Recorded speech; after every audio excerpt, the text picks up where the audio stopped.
Struktur dan fungsi jaringan tumbuhan. Kelompok 1 IPA kelas 8F. Baik teman-teman, saya akan mulai dari struktur pada organ tumbuhan. Struktur pada organ tumbuhan dibedakan menjadi 3, yaitu akar, batang, dan daun. Di setiap bagian dari tumbuhan memiliki struktur jaringan yang memiliki fungsi masing-masing dan sangat mempengaruhi kehidupan makhluk hidup ini. Yang pertama, akar. Fungsi dari akar yaitu menambatkan tumbuh-tumbuhan pada tanah, menyerap air dan mineral dalam tanah, dan untuk menyimpan cadangan makanan. Tapi untuk pada beberapa makanan saja teman-teman. Nah teman-teman, perhatikan gambar penampang membujur akar berikut. Pada akar terdapat jaringan meristem apikal. Nah, jaringan inilah yang sel-selnya terus menambah membuat akar semakin panjang. Tudung akar berfungsi untuk melindungi sel-sel meristem apikal saat membelah. Jadi sehingga dapat menembus tanah tanpa mengalami kerusakan dan akar dapat menambatkan tumbuh-tumbuhan dengan kuat ke dalam tanah. Akar juga berfungsi untuk menyerap air dan mineral dalam tanah. Nah, akar tersusun dari epidermis, korteks, dan silinder pusat. Epidermis merupakan bagian terluar akar. Sel-selnya memiliki dinding yang tipis sehingga air dan mineral mudah masuk ke dalam sel-sel epidermis yang kemudian diteruskan ke dalam korteks dan silinder pusat. Pada bagian tertentu, sel-sel epidermis juga mengalami modifikasi menjadi rambut akar yang berfungsi untuk memperluas bidang penyerapan air dan mineral. Nah, bagian yang lebih dalam dari epidermis adalah korteks. Korteks tersusun atas jaringan parenkim yang dinding selnya tipis dan tersusun renggang. Korteks ini berfungsi untuk menyimpan cadangan makanan bagi tumbuhan. Nah, lapisan terdalam dari korteks disebut dengan endodermis.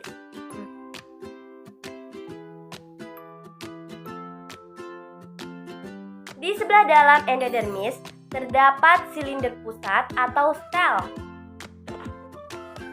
Silinder pusat terdiri atau tersusun atas jaringan pengangkut dan jaringan pendukung lainnya seperti perisikel dan parenkim empullus.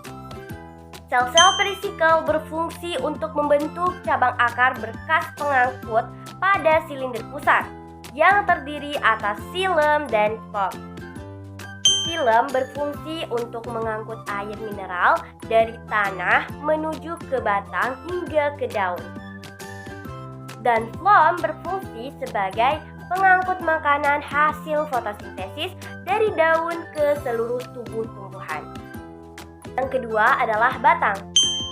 Fungsi batang yaitu menyokong bagian-bagian tumbuhan yang berada di atas tanah sebagai jalan pengangkutan air dan mineral dari akar menuju daun, sebagai jalan pengangkutan makanan dari daun ke seluruh tubuh tumbuhan, dan sebagai tempat menyimpan cadangan makanan, tapi hanya pada beberapa jenis tumbuhan saja.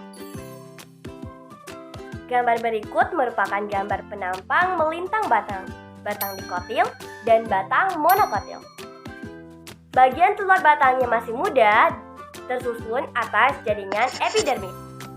Pada bagian terluar batang tumbuhan dikotil yang sudah dewasa, epidermis akan rusak dan digantikan oleh periderm atau jaringan gabus. Pada bagian yang lebih dalam dari epidermis terdapat parenkim korteks. Korteks pada batang juga tersusun atas jaringan parenkim. Pada beberapa tumbuhan seperti tebu, kentang, dan rimpang kunyit, di daerah konteks inilah cadangan makanan disimpan.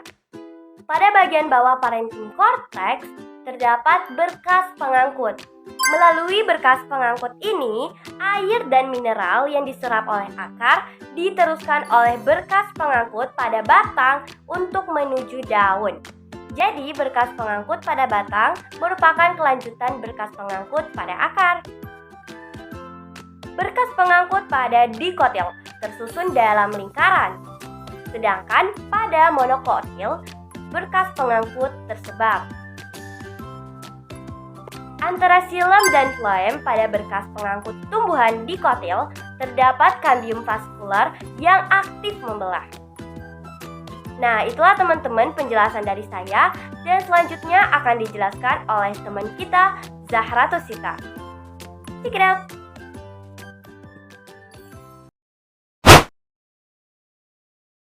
Yang ketiga, daun. Fungsi daun adalah untuk mengambil gas karbon dioksida atau CO2 yang digunakan untuk fotosintesis, mengatur penguapan air atau transpirasi, dan pernapasan atau respirasi tumbuhan. Ada pula struktur daun, yaitu jaringan epidermis. Jaringan epidermis berfungsi untuk melindungi jaringan di dalam daun. Di dalam daun dilapisi oleh lapisan lilin atau kutikula, berfungsi mengurangi penguapan. Dan sel-sel epidermis dapat mengalami modifikasi menjadi stomata, sisik, dan rambut-rambut. Stomata dapat membuka dan menutup menyesuaikan kondisi lingkungan. Di bawah lapisan epidermis atas terdapat jaringan berbentuk silinder tersusun padat. Banyak mengandung klorofil, disebut dengan jaringan tiang atau palisade. Di bawah palisade terdapat jaringan bunga karang atau spons, tersusun atas sel-sel yang bentuknya tidak teratur, tersusun longgar dan mengandung klorofil.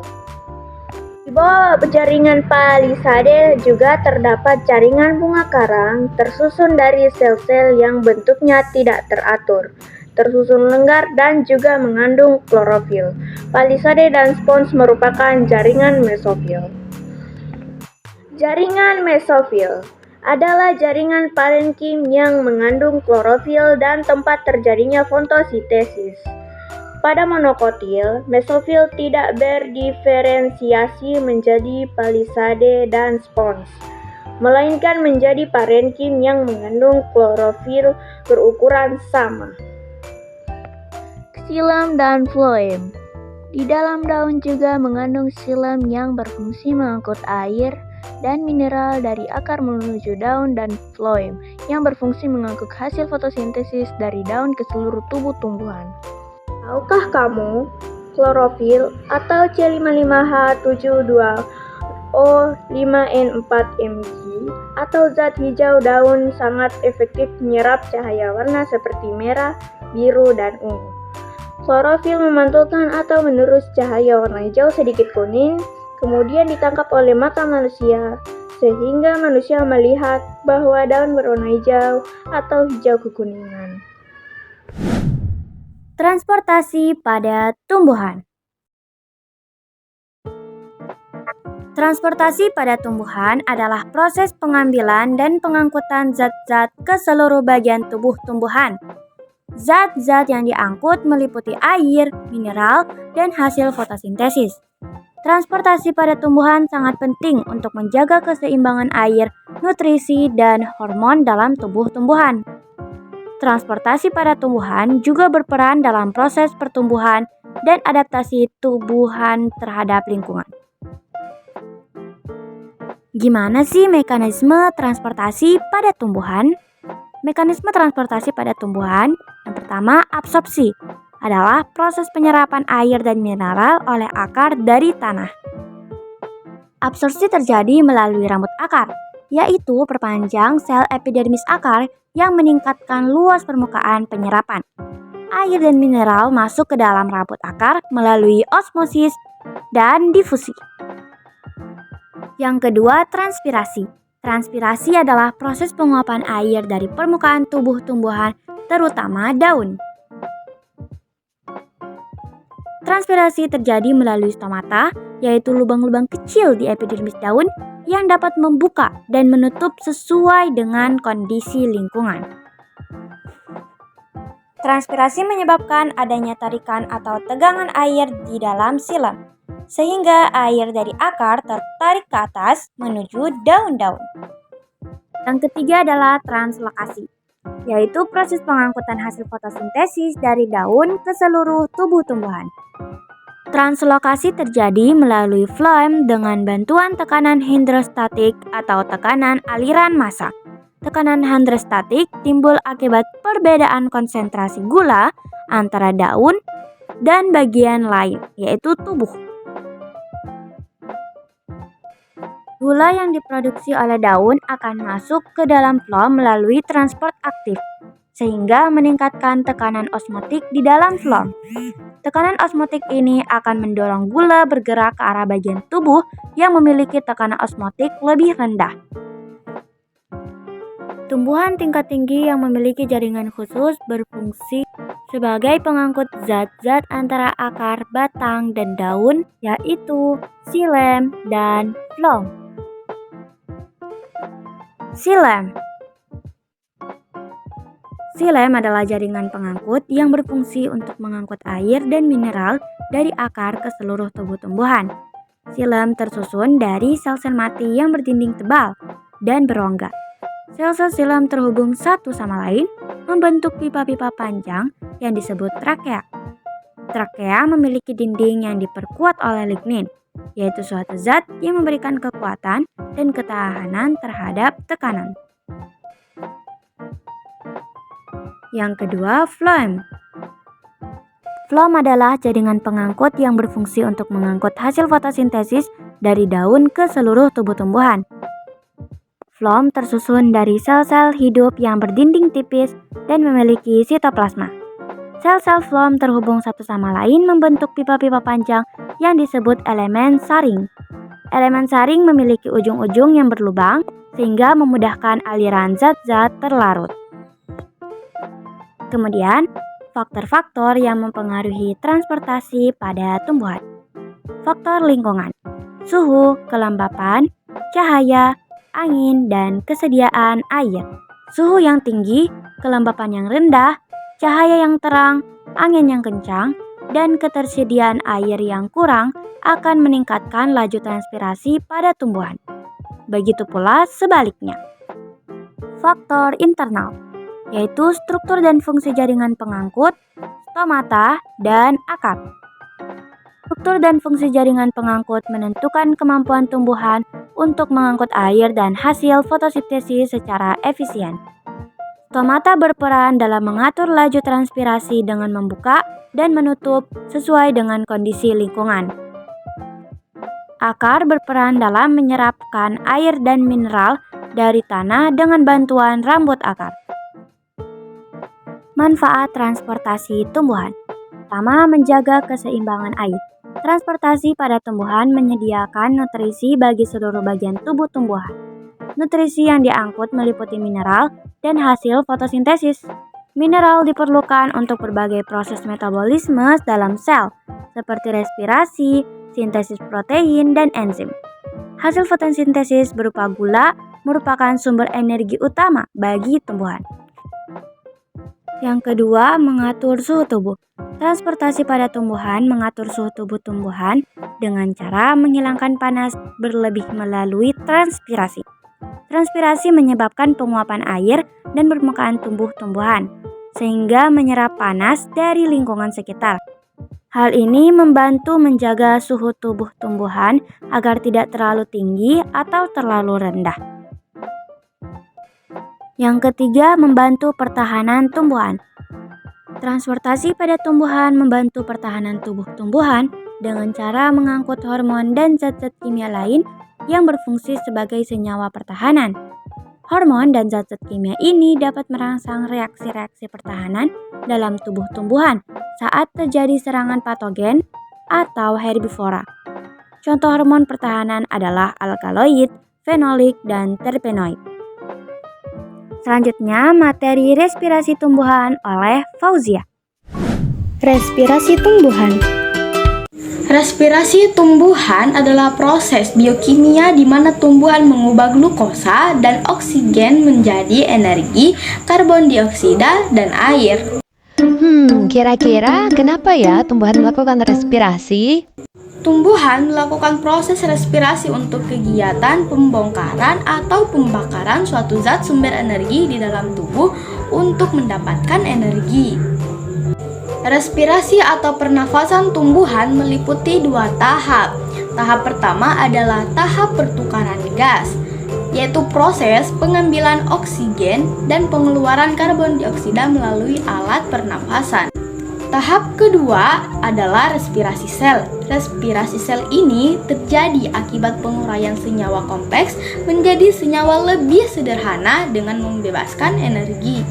Proses terjadinya respirasi tumbuhan. Proses terjadinya respirasi tumbuhan ada beberapa tahapan dalam proses respirasi tumbuhan. Di antaranya, oksigen ditangkap atau diserap dari udara bebas di lingkungan sekitar. Kemudian, proses transportasi gas-gas secara keseluruhan berlangsung secara difusi. Kemudian O2 masuk dalam sel tumbuhan, kemudian mengalami difusi melalui ruang antar sel, sitoplasma, dan membran sel. Karbon dioksida yang dihasilkan akan dikeluarkan dari sel tumbuhan melalui proses difusi. Jika O2 sudah diambil dari udara bebas, barulah proses respirasi itu terjadi. Adapun jenis-jenis respirasi tumbuhan ada 2. Yang pertama ada respirasi aerob. Respirasi aerob adalah respirasi yang membutuhkan oksigen untuk menjalankan proses respirasi. Yang kedua ada proses anaerob. Proses anaerob, proses respirasi yang tidak membutuhkan O2.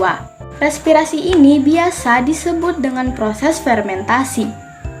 Selanjutnya, materi fotosintesis tumbuhan oleh Diariska Syakbani. Fotosintesis tumbuhan. Apa sih itu fotosintesis tumbuhan?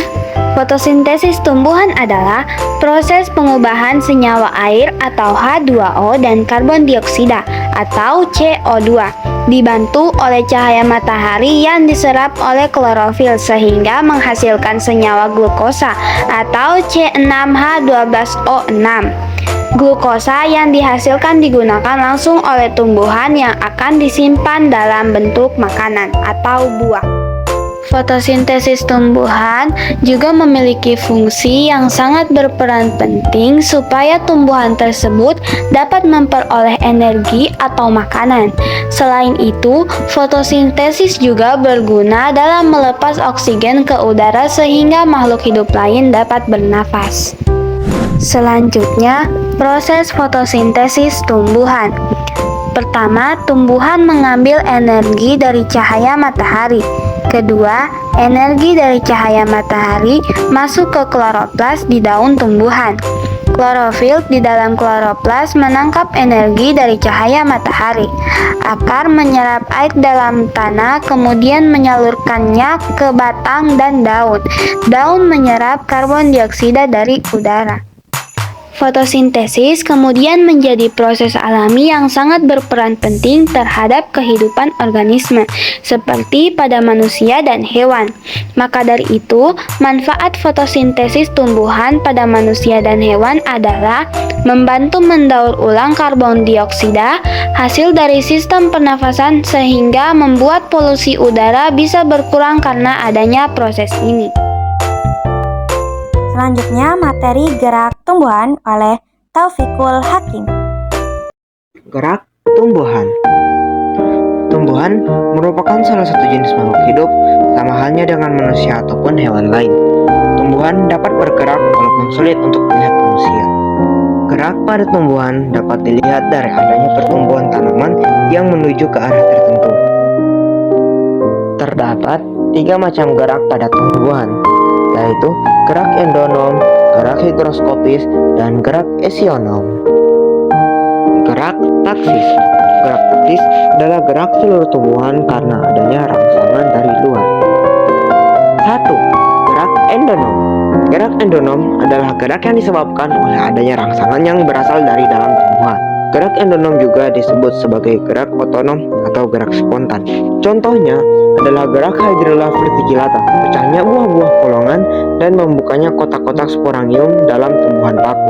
2. Gerak higroskopis. Gerak higroskopis adalah gerak yang disebabkan oleh perubahan kadar air. Contohnya adalah kacang-kacangan yang telah lama mati. Biasa akan mengerut. Hal itu disebabkan dan permukaannya menjadi tidak rata karena terjadi perubahan kadar air dalam sel yang tidak merata. 3. Esionom. Gerak esionom adalah gerak yang disebabkan oleh rangsangan dari luar tumbuhan.